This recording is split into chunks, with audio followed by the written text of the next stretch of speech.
Welcome to Real Estate Coaching Radio, starring award-winning real estate coaches and #1 international best-selling authors, Tim and Julie Harris. Real Estate Coaching Radio is the nation's #1 daily radio show for realtors who demand authentic, real-time coaching. Get ready for fluff-free, unfiltered, full-strength honesty about what's truly working to get you into action, helping others, and making money now in today's real estate market. Now to our hosts, Tim and Julie Harris. 3, 2, 1, and we're back. It's January the 18th. Julie, I had 3 different occurrences today where I was interacting. Well, they weren't exactly the same, but 2 of them were new agents. New agents, get this, whose licenses haven't even been issued yet. That's pretty new. That's new, right? Mm-hmm. So their ink hasn't even been applied to their license yet for it to dry, because our normal joke is the ink hasn't even dried on their license. So these guys didn't even have licenses. So I had 2 calls, or there were texts actually like that. Then I had another one that was someone who was wanting to get back in the business. There's an influx, as you and I predicted, of a whole bunch of people getting into real estate, which, by the way, we think that there's going to be a tsunami of agents getting into real estate, mostly from the millennial side, because they're realizing and they're seeing real estate as an opportunity, and they're being opportunistic and they're being smart about it to basically own a business and be entrepreneurs. And entrepreneurialism amongst millennials is celebrated, whereas in previous generations it wasn't so much. So the bottom line is real estate's going to start seeing even more and more agents getting in, and the question will always be, what the heck am I supposed to do?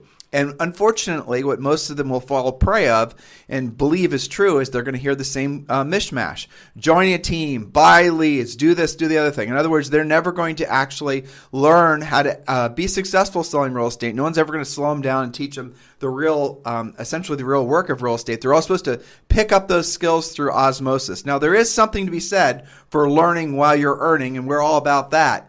But fundamentally, your formidable years in real estate, or as you're entering back into real estate, if you make a few key mistakes, your probability of failure goes through the roof. And there's different statistics depending on what you believe, but something like 90% of all agents fail within 18 months.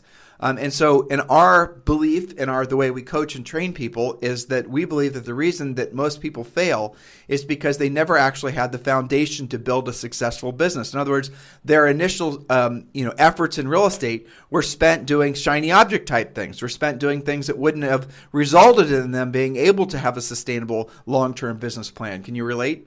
Yes, and in fact, even though we have a great mixture in our Premier Coaching program, we have grizzled veterans, we have newbies, we have fresh agents. This comes up, to your point, people who don't even have really the ink dried yet, people returning to real estate, and then there's what I call the failure to launch. Yeah. Right? So they've been licensed for 3 to 5 years maybe even longer in some cases, but they've never really had any direction, and maybe they've floated around and been samplers, where they're sampling this and trying that, and nothing really ever took in a significant way. So this podcast, and probably tomorrow, maybe even the next day, is for all of those categories. It also applies to brokers who have people joining them that are in those situations, and maybe they feel like they're just so busy they don't have time to lead them. So use our bullet-pointed, step-by-step, very specific action plan. In fact, it's a 16-point massive action plan. Remember that knowledge equals confidence, and ignorance equals fear. This plan is specifically set up to get you into knowledge as quickly as possible, to build your confidence, and to help you erase the whole, I don't know what to do, I don't know where to find this, I don't know where to start. So if you're ready, we can jump right in. Well, I'm going to give them your first point, but I'm going to give them a little precursor to the first point. I went on both those calls today when I was trying to answer these guys, or again, I said calls, but they're texts, right?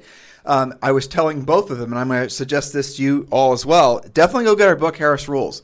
It's going to have over 500 5-star reviews pretty soon. And there's a reason why so many agents, tens of thousands of people have been listening and reading that book. I mean, it's available on Audible as well. It is literally your A to Z complete business system with regards to scaling up a real estate team, or with regards to not scaling up a team, but having an incredibly profitable real estate business. Julie, through the book, because she did most of the work, gives you different directions that you can go. A lot of our competitors try to pigeonhole us of being anti-team. We're absolutely not anti-team. We're basically we're anti-teams that don't make at least 50% profit, which in essence does make us then effectively anti-team. For the most part. Yeah. We're anti-dysfunctional, not-for-profit team. Yeah, okay? exactly. So if you're going to, that's the main thing that you've got to remember in real estate. And I want you to, again, just please remember this. Most people who are going to be bringing you advice and suggestions on what to do are giving you advice and suggestions what to do that are essentially for their own benefit, not for your benefit. So for example, you're going to get a lot of pressure to join a team. Well, as a team member, you're going to basically be a cog in somebody else's machine, and you're never really you're essentially procrastinating learning the real skills to be a listing agent, among other things. So we strongly suggest that if you're going to join a team, join it for a very short period of time, and then have a plan to basically go out on your own. But what we always suggest is that you don't join a team. And I know a lot of you will join a team just because you want access to leads, and that's your thing. You think, well, if I have more leads, I'm going to be able to basically fix all my problems. And generally speaking, more leads is better than fewer leads, for sure.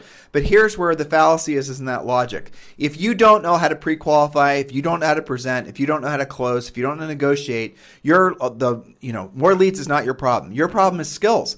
If you don't have the confidence to know how to have conversations, if you don't have all sorts of essentially very preliminary basic sales skills mastered, or at least you're on your way to mastering, leads are not your problem. Your problem is going to be essentially not knowing what to do with the leads once you have them. And by the way, the answer to what to do with the lead once you have them is not just put them in a funnel, not just put them in a drip campaign. You're going to have to realize that if you want to be long-term successful in this sales business or anything else, you're going to have to learn the art and science of having meaningful conversations that moves your client forward towards the accomplishment of their goal. I mean, that's basically it. That's what all a salesperson does. Help somebody else accomplish their goals, and you help enough people accomplish their goals. Guess what happens? You'll have more opportunities to accomplish yours as well, financially and otherwise. So as you're going through this, just remember rule number one is don't skip rule number one, right? And definitely get our book, Harris Rules. So Mrs. Harris? Yes, so your 16-point massive action plan, some of these are very simple. Some of them are actually required for you to keep your license.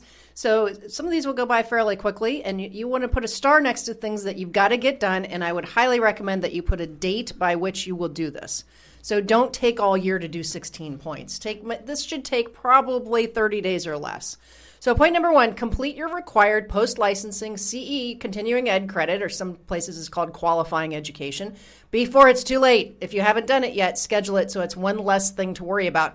The main point about that is you can actually choose what you take if the clock isn't running out, and we'll talk more about what you should probably take in a minute. Point number two, take an MLS class at your local board. Most agents that don't take the MLS class only know how to do a couple of little widgets. There's so much more your MLS knows how to do. Every MLS system is more robust and has much more functionality than you learn from your broker or manager or figuring it out on your own. This is going to help you with your comparative market analysis research, your CMA, as well as searches for properties for buyers. I remember when you took this class at the MLS. It was after we'd already been in real estate for like 18 months. Yeah. And then you went and took the class, and what your big takeaway was is all the things you just said, but also it allowed you to do a more competitive market analysis of all of our competitors. Oh, yeah. Not just the homes for sale. And then when stuff you haven't even thought of. Right, exactly. We could actually go in and they can teach you how to do this and study what your competitors' days on the market is, list to sell price ratio, their absorption on their listings. You can even go as far as to figure out like all kinds of very, honestly, things that you don't know that the MLS knows about your business. And once you take the MLS class, you'll be able to share that. You'll be able to have that information. It does give you a competitive advantage. Like, what is somebody's market share in a particular neighborhood? And, all these little statistical things that you think, well, they aren't that important. They are critically important, especially now. And when you're going on listing appointments and you're competing with, obviously the seller to list with you, and this is what we eventually did, is we were able to actually take a list. And Julie would churn it out prior to every listing appointment, and we would show who actually was dominant, not just in terms of home sales, but also who doubled the most listings, who actually got the highest list to sell price ratio, who had tons of expireds. Exactly, which listing agent had the most expireds. And we just gave that information to the seller, and the seller then could cut through all the Mickey Mouse that may have been presented to them and have the actual statistical analytical truth. And after a while, hopefully you guys become very successful. One of the things Julie and I used to do is how many agents were there in our MLS? Do you remember? There were a ton. I don't know. 30,000 or something. Yeah. But we would go to listing appointments and we would have a list of the top, what was it, like 500 agents, right? And we had it bound, and it was in this big, 3-ring binder, and it was this big clunky thing. But what we would do is we obviously had it highlighted where we were on the list, and we would drop this big 3-ring binder if we knew we were competing on the desk for the seller to see, or on the kitchen table, and we'd ask the seller to flip through there to find the agent that they were also considering. And this was very effective when we were competing against centers of influence of past client type agents, right? Because if there's that close in connection, generally speaking, they're going to feel a little bit more obligated from a personal perspective, and they're not making business decisions. So by showing them business type reports of who was actually selling what, and they could flip through there and find out the gal that they know that they're about to list with has only sold 3 houses in the past 22 years, well, maybe that puts the whole idea of listing with her in a different context. That's what you can learn from these MLS classes, Julie. Yeah, so what you did a deep dive into how a little more experienced agent can find competitive advantages. So this actually has 2 parts. One is for the super newbie. It's literally becoming functional. How do you get an MLS? How do you actually put a listing in? It's like super basic to begin. And then as you learn it better, you can do way more interesting things like what you just said. I remember we also would look up when we knew who we were competing against. And how do you know that? Because you have your pre-qualification script and find out. And we would find out that they were almost exclusively a buyer's agent. Yep, so you could that's right. also use that. That they don't actually have any listing. And what a lot of you guys will get these emails from these tech companies bragging about their sort of deep dive AI type research.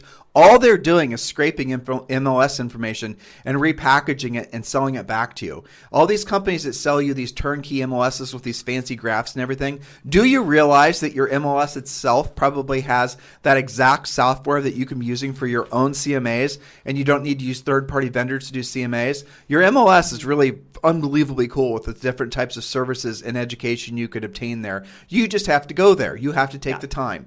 Point number 3. They also, by the way, a lot of MLSs have added seller net sheets, so you can do it right through your MLS, which is kind of cool. Okay, point number 3.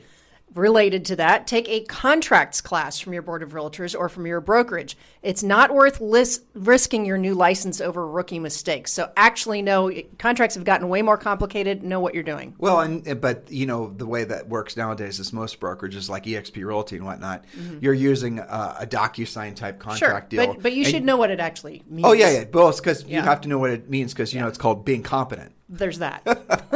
Point number 4. We're going to go through these basic ones pretty quick. Point number 4, attend a buyer closing. Take notes and ask questions after the buyer leaves. And then the next point, number 5, is attend a seller closing, take notes, and ask questions after the seller leaves. Now, some, like where Julie and I sold real estate, you actually would be sitting at a closing table with your seller and the buyer and the title agent. In other states, it doesn't work like that. Everyone signs their paperwork individually. But in both cases, it's really important if you can sit with the title agent as they walk the buyer through their net sheet or, essentially all the closing docs. Yep. Right. And same with the seller, because then you can actually learn what all those things mean. And again, it makes it so you're more competent, and more competent means you're more confident, which means you're going to probably be willing to have more in-depth, meaningful conversations with prospective clients. Point number 6. Yes, attend a buyer's loan application. Ask the lender that you're working with, probably recommended by your broker, for the checklist that buyers are given prior to the loan application. Your mortgage people can give that to you as well, but what is actually required to complete the process? So let's get this is a big thing, actually. Oh, it's huge. Yeah. Well, so I'll tell you guys why that's really incredibly important. Julie and I will, obviously, is that point number 1, a lot of times what you're doing is you're working with buyers that actually have not been really had any sort of pre-qualification or pre-approval. So let's start with a very basic understanding. The pre-qualification and pre-approval, those terms mean absolutely nothing. So what you have to do is you have to ask, and this is part of our, what's it called, the ultimate addendum. What do you have it labeled as on the website? The ultimate addendum. Ultimate addendum. So we originally developed this when we were listing agents, and we were getting contracts on some of our listings, obviously, from buyers agents who had not pre-qualified their buyers.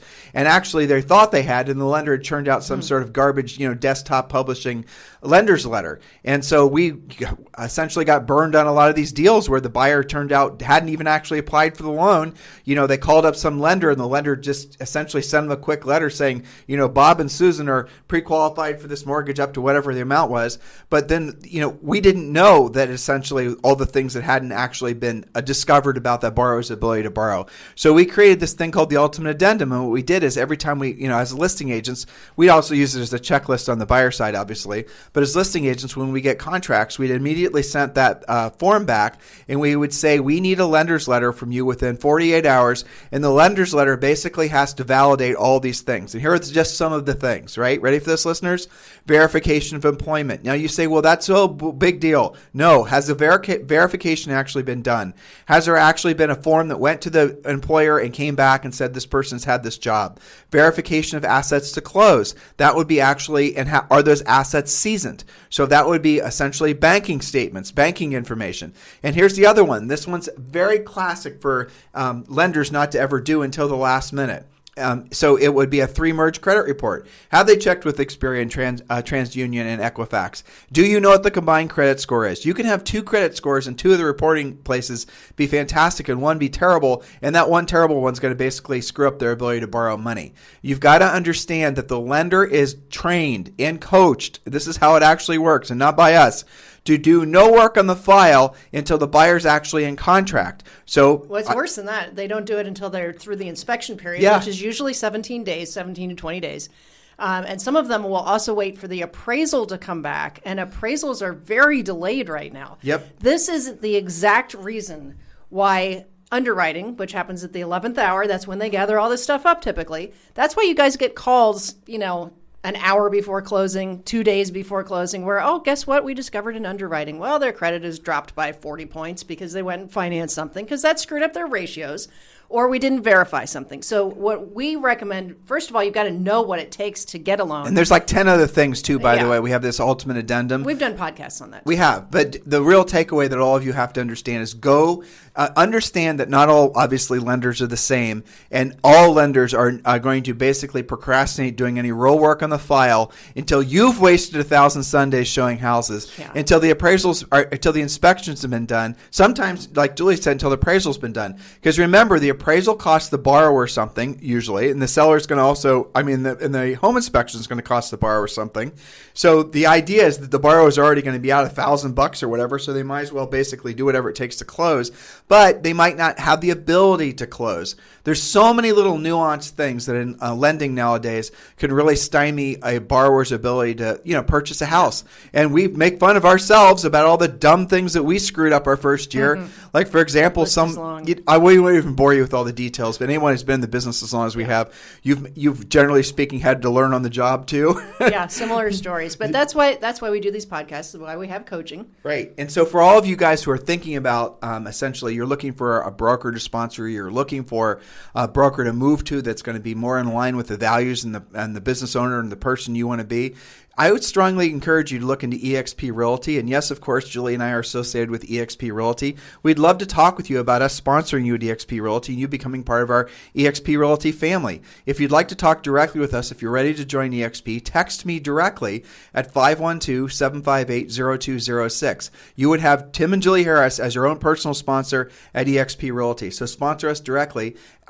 Text me directly at 512-758-0206 if you're ready to join eXp Realty, 512-758-0206. Next point, Julie. Number 7, and this one is bigger than you guys probably think. Tour, as in go check them out, 10 homes in each price segment of your market, going from lowest to highest or highest to lowest. Do it in an organized fashion. So let's say that I want to move to Austin, Texas, and I'm a first-time buyer. What's my best choice?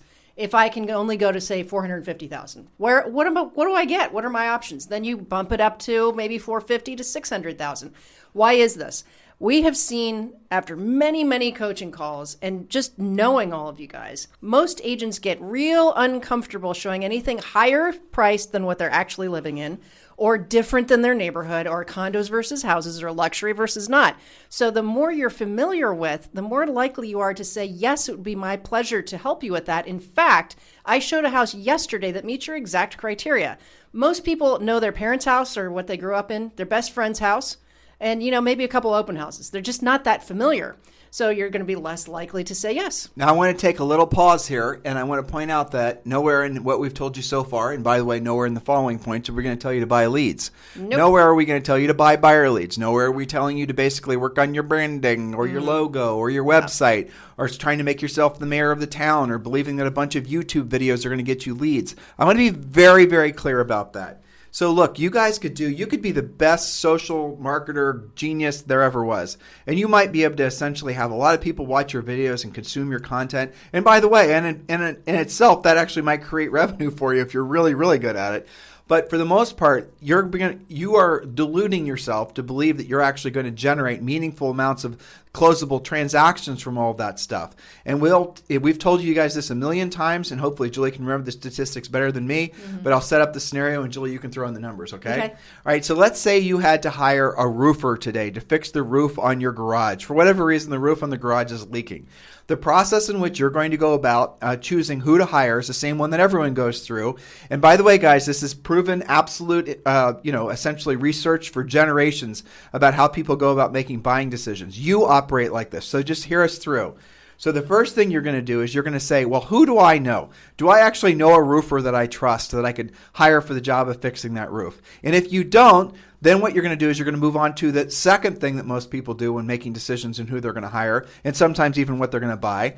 But mostly who they're going to hire as a service provider. The buying decision tree has actually been altered quite a bit from the internet, but the service provider tree is essentially decision-making tree is the same as it's always been. So the next thing you're going to do is you're going to move to, who do I actually know? Who do I actually know that can give me advice as to a trusted friend or advisor? You're going to ask a trusted friend or advisor about who I can, possibly use to hire for the job of fixing my roof. And the third thing is basically then maybe you'll respond to an ad. Well, let's go back to the stats though, right? So it's something let me inject something here. Okay, now some of you in your heads are going to be arguing with me about what I just said because you're going to have believed and essentially fallen prey to the idea that you're going to win if you essentially have gotten a bunch of reviews on Zillow, or whether you've invested a lot to create a whole bunch of essentially noise online in some particular place. Well, I'm going to give you a reason why you need to be fearful of wasting a lot of time. I'll give it specific to Zillow reviews. As Zillow becomes a national brokerage, which they already are, as Zillow starts competing with you, do you really think there's a chance in hell the reviews that you've basically spent all your time trying to build up inside Zillow, and this is for the agents who have been in the business for a while, do you really think those they're going to allow competitive marketing information about someone who actually might take a transaction away from one of their Zillow agents to appear on their website? Of course they won't. They're already removing sales history from agents. Exactly. So they're removing sales history. They're going to then basically start to, you're on there, you spent all this time, and I know agents who have spent probably tens of thousands of dollars giving away gifts and trying to do all sort of creative things to get Zillow reviews, and now basically all that time is going to be wasted. And I knew a bunch of people also that, were doing a whole bunch of stuff on Facebook, and that changes, and they spend a whole bunch of time on Instagram, and that you're not faces. in control is the bottom line. You're not in control. It might work for you for a little bit, but it's not going to long term because they just change the rules on you. Thus, 90% of you fail within 24 months because you don't listen to, your best friend coaches, Tim and Julie Harris. This is the fallacy of real estate. And when you essentially are getting into the business or getting re-engaged into the business, if you happen to fall into one of the sticky webs of somebody that's selling you into believing that that's how you build your business, you're not going to be around long enough for essentially to, invalidate what they said. This is happening now. This is going to continue to happen. So where you invest in your time and energy is on your skill set and essentially becoming a very effective salesperson. Now, to the percentages, Mrs. Harris. Yes. So they do this all the time and it always comes out basically the same. I know. So the first one, like, who do I already know? It's like 87% of the time the decision is made, asked and answered, you're done. Okay. So I probably already know somebody. Okay, but maybe you just moved there, and like we just moved to Puerto Rico. I don't always know the right service provider. So next I go to a trusted friend or advisor, right? So maybe my next door neighbor just did their roof, so I'm going to ask who they use because they've already gone through the process. And that gets you up to about 94, 95% of the time where I either already knew somebody or I got a referral from somebody that I trust. Only about 4 or 5% of the time do you then turn to marketing or media. Right. And yet, where do agents spend all their time? It's like flip-flop. They'll spend 95% of their time trying to be an influencer and only 5% of the time on anything else. And why do they spend all their time there? That's the thing. It's more fun. It's more fun. That's right. It doesn't require rejection. It doesn't require It's non-confrontational. It's non-confrontational, but really the reason they're doing it is because no one is giving them a counterpunch to what happens is if you invest your time in the wrong place, and oftentimes your money, you're not going to, except for Julie and I, right? Well, read our book, Harris Rules. It feels good to them because they get some recognition Well, but that's really what it is. That's what it is. They're getting recognition. They're being made to feel successful when truthfully they're not, assuming you measure your success by the number of people you help. Well, recognition and profit are not the same thing. But that is the thing that gets manipulated when you get into real estate. Exactly. What happens when they get into real estate is that essentially your ego, you're not used to the influx and the barrage of Mickey Mouse that you're going to be having hit your email box and people calling you. It's going to be overwhelming. Mm-hmm. You guys know what I'm talking about. And what they're always trying to sell you is essentially widgets that are supposedly going to make it so that you don't have to lead generate. And they're all also going to sell you things that are supposed to make you feel successful when you really truly aren't. Being successful being having helped a bunch of people. So I want you to really, really start being a very particular, not a skeptic to the point where you're unable to make decisions, but a skeptic to the point where you start having really tough filters in place before you listen to anybody. Well, you can listen to them, but before you decide to do what the hell they're saying. And the filters that we always put in place is, number one, have they sold real estate before? If they've not sold real estate before, that should just be an immediate eject button. If you are trying to sell me something on how to sell real estate and you've never sold real estate, I have no interest in listening to what you say. That should be a filter. Number two, if they did sell real estate, did they sell real estate at a high level? And a high level, in my opinion, would be at least 100 houses a year. Now, number three, did they sell real estate at a high level for a long period of time? No. So you may have had someone who is trying to sell you some whiz-bang idea that sold 100 houses in a year, but that was it. They never did it again. Oh, and by the way, the 100 houses were all a subdivision that their Uncle Bob built. You guys get it? So when you're deciding who to listen to, start being very, very specific about what you're going to expect out of the person that you're seeking advice from. I would go as far as say the number 4 would be, and I don't know how to quite verbalize this, but can the person actually prove that they've earned, say, for example, $1 million in real estate commissions, right? Can they actually go to the point where they're not just successful, but they're really successful to the point where they're actually making real money? Maybe $1 million would be $1 million in profit. And then you've got somebody that probably isn't full of, I'm not allowed to say the word or I'll owe a dollar. Next point. Right, exactly. Point number 8. Use your MLS to figure out which zip codes or MLS codes in your county or city are selling the fastest and the most volume. This is what we call what's hot and what's not. Some of you guys don't do any research and you say, well, I'm going to go spend all this money marketing and doing what I want to do because the houses are pretty there or because I want a big average sale price. And yet, then you do the research and maybe they don't sell that fast. So there's two sides to that, right? Sure. So you're deciding to go to the market and most of you are going to choose the market in which you live. Okay, maybe that's great. It might even be perfect, right? If you have friends and family and you know the different, nuances of the community, that's a great idea. But if then you get into the MLS, I'm going to give you both sides of this. If you get into the MLS, and again, I realize in the country right now, this is not the greatest of examples, but just for the future, essentially for you in the future who's thinking about what to do in their business, if you get into the MLS and find out the days in the market is measured in, leap years, if you're finding that everything expires, and that happens in communities, even in a hot seller's market for a whole variety of reasons, local employers leaving, it could be a situation where new construction not so far away is kicking the resales butt. There's all kinds of different things that can cause that to happen. But when you're getting into a particular market and deciding to invest not just money, like Julie said, but also time, just effort. Mental energy, yeah. Right. You better make sure, for sure that market's actually going to essentially meet you in your financial needs. Because if you get into something and it's measured, the days in the market are measured in years, is that really where you want to be spending your time? Won't you probably go broke before you actually get a paycheck from that? Now, here's a flip side to it. If you are living in a market like that, or you see a market like that people have, agents aren't even trying to compete in anymore. And I'm not talking about, markets that are unsafe or unsavory or anything like that. I'm just talking, it happens all over the place. that might actually be a huge opportunity for you to go there and crack some eggs, go in there and basically shake up the existing real estate agent aristocracy and start having conversations with those expiring sellers. And then you're going to then get the houses repositioned on the market because the other agents weren't willing to talk with them about the truth about pricing. Julie and I did that in several markets when we sold real estate. Yeah. Well, but the point is to know what you're signing yourself up for, right? Yep. There's another version of this mistake, which is, especially with new agents, I see this a lot. I'm going to get into REOs.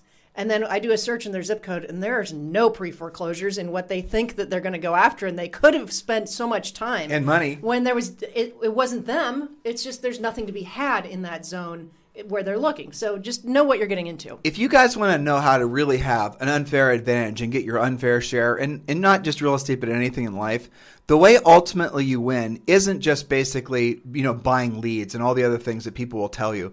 It's having a skill set that other people don't have. And I'll just make this as plain as possible. You're sitting in front of a seller that you have no existing relationship with other than you're having an opportunity to list this house, right? It's not an easy listing for you. And let's just say the seller is interviewing 3 or 4 different agents. That seller is going to basically know how to discern an agent with a skill set versus an agent that doesn't. And so if you know actually how to answer the seller's question, meet the seller where they are, if you have a pre-listing pack, if you pre-qualified that seller, you know the seller's motivation, you actually know how to do a CMA at a high level, and you roll in there and you're professional, what you'll discover is that is the most incredible superpower that you can imagine, not being an Instagram influencer, not just because you perceive yourself as being famous and then people are going to come wanting to do business with you. In real estate, people are going, especially as you get into the upper end price ranges, they will put zero value on that social Mickey Mouse. What they're going to focus on is your skill set, but most importantly, your track record for actually delivering on results that they're going to demand. That's how life works. And by the way, aren't you the same way when you're trying to make decisions on who you're going to hire? Are you really going to hire a dentist based on essentially their Instagram profile or the fact that they're a Twitter influencer or whatever? No, you're going to hire the dentist based on the first 2 criteria, whether or not they actually are trusted as being able to solve other people's problems. Next point, Mrs. Harris. Yes. Okay. So point number 9, and then we probably need to wrap and do this tomorrow. Point number 9. Actually go visit and get to know new construction if your area has it. Now, some of you don't think you have it, but you do. You won't usually find it in your MLS. A lot of them are adding it now. So you might have to look in your local paper or use the magic Google machine. Tour all price ranges and keep a new construction file so you know who's building what and where, right? So in your market, what are 6 or 8 tract home builders that are pretty standard issue? And then who's custom, semi-custom? Who has builder financing? What are the models? Who has inventory? And so that does a lot of different things. One is it's a great it's a great avenue of business. And we have a whole section on the website. There's so many different ways you can go at that point. That's a whole podcast in itself and has been.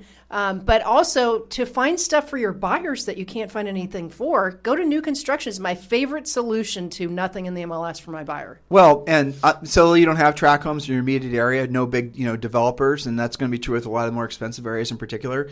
You need to go get to know the individual builders. Join the BIA. Get the BIA's builder list. Again, a great idea. I think there's a BIA chapter, builders, what is it?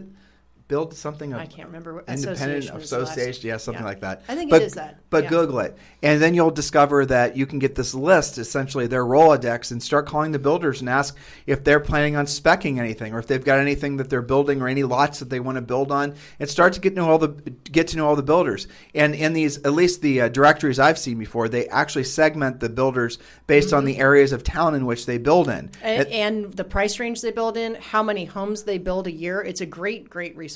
Well, just making this really practical, we have coaching clients that were, and they still are, and sort of like in Houston, for example, Vinod, he does this. He'll go and seek out a couple properties where essentially the lots are really big, and then he'll go and put them in contract, and then he has a builder, several builders then, that will move in and essentially build multiple condos on that. There's 2 or 3 parcels that he bought, and guess what? He makes money in the land. He makes money when those houses get listed. He's making money every step of the way. There's so many different ways to help people make money in real estate, but the builders are a huge resource. I'll tell you guys a funny story to round the bend on today's show. So Julie and I are sitting in our house in New Albany, and Julie gets a call, and the call was from a guy named Matt Trucco, who was a great builder in Central Ohio. But we didn't know Matt personally. We knew his name, but we didn't know him personally. But we did know that Matt was building in this New Albany Country Club area because we'd seen his sign a couple places. So he calls up and he says, essentially... You mean the dirt call? Yeah, the dirt call. Yeah, well, at the time I didn't know it was Matt Trucall. Yeah. And I almost, this is also a lesson in always be on top of your voicemail and always call everybody Furiously back. fast lead follow-up. Because but here's the what it voicemail, sounded like. Yeah. This is Matt, and I know you've got a listing over there on whatever court, and can I drop off some fill dirt? Because I guess you guys have a walkout lower level. Maybe you could use some dirt. And by the way, the listing we had was from another builder, and we got that other builder because of the advice we're giving to you guys now, because we went and worked it. These are our custom builders. These are not high end, this is high-end $800 stuff. million, $2 million. Yes. And so Matt basically was calling us thinking that we were the builder of that lot and asking us, because we had a sign on it with our phone number, asking us if we wanted to fill dirt from the hole he was about to dig on Which the was around the corner, and he could have just dropped it off. Exactly. And so Julie and I were like, hold on. And then it turns out our guy didn't want the dirt. We did want the dirt, the builder we'd signed. But anyway, aside from that, then we started this conversation. Here's what happened.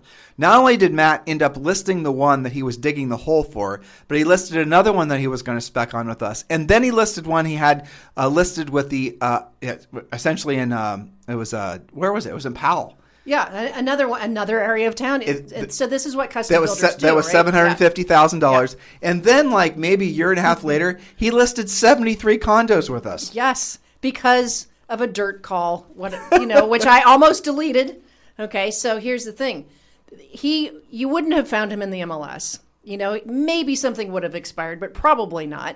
So you have to go hunting, and really one thing leads to the next. We wouldn't have gotten that call if we didn't have the original builder. Right. Wouldn't have gotten the business if we hadn't called him back, asking questions. One thing leads to the next. So don't feel like it has to be just track homes and model homes. There's so many different ways. We established this relationship probably in the fourth year of our real estate career. Yeah. You don't have to. That's a big fallacy. We don't have this as a point in Julie's points, but you don't have to wait forever to become a listing agent. Julie and I sold over 100 houses our first year in the business. And the way we did it is, guess what? We went after sellers because we quickly figured out that most of those sellers are going to buy something. So one listing equals at least 2 transactions, right? At least 2 transactions. So that's what we did. We did not focus on buyers. We absolutely focused on going after sellers. It's not that we didn't work the buyers. It's that we weren't looking for them. They came because we had the listings, and because we worked the listings, they generated, sometimes I remember some of our first listings, first time buyer neighborhood, man, we probably did, 20 deals off of 2 or 3 listings. We did. Because buyers were not a problem. But we'd hold them open. We'd work the snot out of them. We were furiously fast lead follow-up. We usually sold them ourselves. We did. We followed up, right. And then a couple years later, because these houses were like 3 square feet, they would then move up, and those would become some of our first past clients in our database, and that's the thing. So really, as newer, or returning agents, you don't need to have 20 listings all at once. You just need 2 or 3 good ones in the beginning that will spin up into everything else. The worst thing you can do is hide behind your computer. That's really, or frankly, your camera. The worst thing you can do is basically hide out thinking that passive stuff you're going to do is going to bring the deals to you. And I know everyone's telling you that. And I know nobody's telling you guys to learn how to be listing agents. They're all trying to get you to focus on basically starting out as a buyer's agent and probably be a buyer's agent buying leads as part of a team and all this other Mickey Mouse. Yeah. They're just basically being self-serving with the advice they're giving you. Well, they don't want the competition. Well, more importantly, though, they need agents to go out there and sell houses for them so they can make their little margins off their transactions. So we're going to go through, I think, 6 or 7 different points tomorrow. And I know some of you, as Julie said, who are returning, maybe mentally, emotionally, hopefully financially to real estate, you're listening to us go through these points, and you're probably going through a mental checklist of, did that one wrong, did that one wrong. Well, and that's okay. Exactly. Right. I mean, everyone makes mistakes, but as the old proverb goes, there's a smart man or woman learns from their mistakes, a brilliant one learns from the mistakes of others. Well, you might be in the position to learn from both your mistakes and the others' mistakes as we kind of go through these points with you over the next day. Bottom line is, guys, this is the best time in our 25 years in real estate to be in real estate. The opportunities that are in front of all of you, just extraordinary. All the winds are at your back. If you're not feeling like that, you just need to turn around and realize you're going in the wrong direction. It's not. It really is that simple. Look, there's going to be headwinds. There's going to be challenges. There's going to be bumps in the road. But everybody right now is real estate curious. Everybody's going to want to buy or sell a house. The demographic demographic shifts that are happening are unbelievable. Never before in the history of maybe humanity has there been this many people that are, essentially going to have to transact. Baby boomers downsizing, millennials and Generation X and now Generation Z, they're all going through transformative periods in their lives where they're going to be buying and selling real estate. Interest rates are ridiculously low. But the biggest reason I think that real estate is going to continue to excel is because the whole mindset of owning a home was tested after the housing crash of 07 and 08 and 09. That was a really treacherous time for real estate as an industry, but also for the, essentially the belief that it's part of the American dream. Well, guess what? Real estate won, and it came back, and well, here we the go. Unbridled enthusiasm by Totally. the market, by the agents, I've read builder sentiment is at the highest level since the boom recovery. Right. So yeah, the only question is how are you going to participate in this and at what level? Real estate now is a career to aspire to being part of that has I virtually think that's no. different too. I know, it's totally. When you and I were in real estate, it was a fallback to the fallback to the fallback. It was like, what job couldn't you get? I know, and Right? it's exceptional now that It is. the attitude has changed so much. It's exciting. It is. It truly is. So make the most of it, guys. But if you're going to essentially establish a long-term career, make sure you do it predicated on the idea that you are going to be the best, not just because you're trying to become an influencer and fool people into thinking that you're the best, but because you actually have earned the right to be the best in your community in the marketplace. Never before has there been this much opportunity in real estate for the agents that are actually willing to do the real work of real estate. So your first and maybe only homework assignment for this and tomorrow is going to be go get our book, Harris Rules. You want to definitely get that. Amazon's the quickest, easiest way. You can get it on Audible as well. And if you'd like to talk with Julian about joining our EXP group, please do feel free to text me directly at 512-758-0206, 512-758-0206. You guys have a fantastic day. We'll talk with you on the show tomorrow. This program has been a presentation by Tim and Julie Harris, Real Estate Coaching. For more information on our real estate coaching and training programs, visit our website at timandjulieharris.com. Remember to tune in weekdays at noon for upcoming shows. And until next time, thank you for listening to Real Estate Coaching Radio with Tim and Julie Harris. This podcast is a part of the C-Suite Radio Network. For more top business podcasts, visit c-suiteradio.com.